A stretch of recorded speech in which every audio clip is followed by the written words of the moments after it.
বন্ধুরা, কৃষকের মাঠে চলে আসলাম। কৃষকের ধান ক্ষেত দেখেন, যেদিকে তাকাই শুধু ধান আর ধান ক্ষেত, সবুজ ধান ক্ষেত, অসাধারণ। আপনাদেরকে দেখাচ্ছি সবুজ ধান ক্ষেত, সবুজ প্রকৃতি, অসাধারণ। একজন কৃষক দাঁড়িয়ে আছে তার ধান ক্ষেতে। কৃষক কি বলে একটু শুনবো।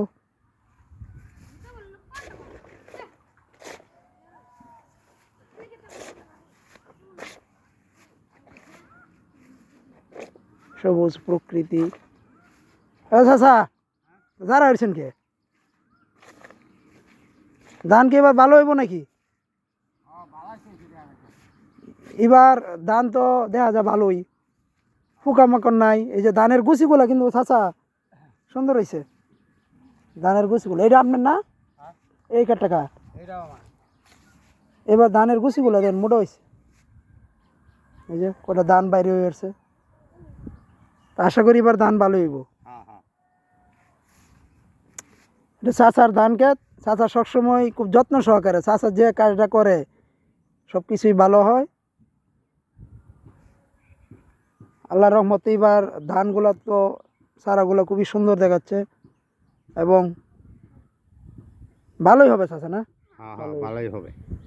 কাটা তো কত মনে হয় চাচা? এই যে এটি কারাবন 4 মোনা 5 মোনা।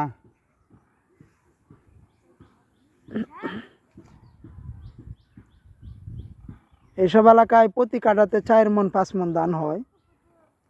এই আবার এই জমিগুলো কিন্তু চাচা উঁচা, হ্যাঁ, নিচা হইলে আরো বেশি ধান হইতো, কিন্তু নিচা জমিগুলা তো পানি জমে থাকে।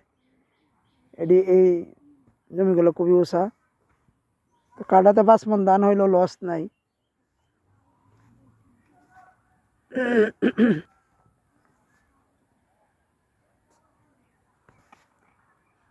ওই যে দেখেন কত সুন্দর বাড়ি দেখা যাচ্ছে।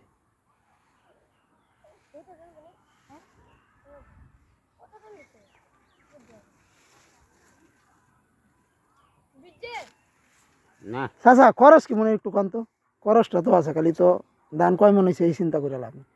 এখন ধান করতে এক কাটাতে কতটুকু খরচ হয় পানি সহকারে? পানি সহকারে তো 600 টাকা কাড়া। মানে এক কাটাতে আপনার 600 টাকা পানির মূল্য দিতে হইব, পানির মূল্য দিতে হবে। তারপরে সার, সার তো আছেই, কাড়াতে 5 কেজি। তারপরে এই যে লাগানো মেশিনের আলবা আছে ও 250 টাকা কাড়া। আবার সারা যা লাগাইছো হ্যাঁ আবার কাইটে নিবেন। হ্যাঁ কাটতে নেই। আবার এই যে সারা বড় হয়েছে এখন যে পরিষ্কার করার লাগেও তো কামলা লাগবে। হ্যাঁ পরিষ্কার করবার লাগে, কামনা লাগে। মোটামুটি এখন খরচ বেশি, কিন্তু তারপরেও নিজের করলে ওইটি ভাত খাওয়া যায় আর কি, নিজের ঘরে ভাত খাওয়া আর কি। কিন্তু খরচ এখন প্রচুর, খরচ প্রচুর। খরচের শেষ নাই। কৃষকের মাঠ থেকে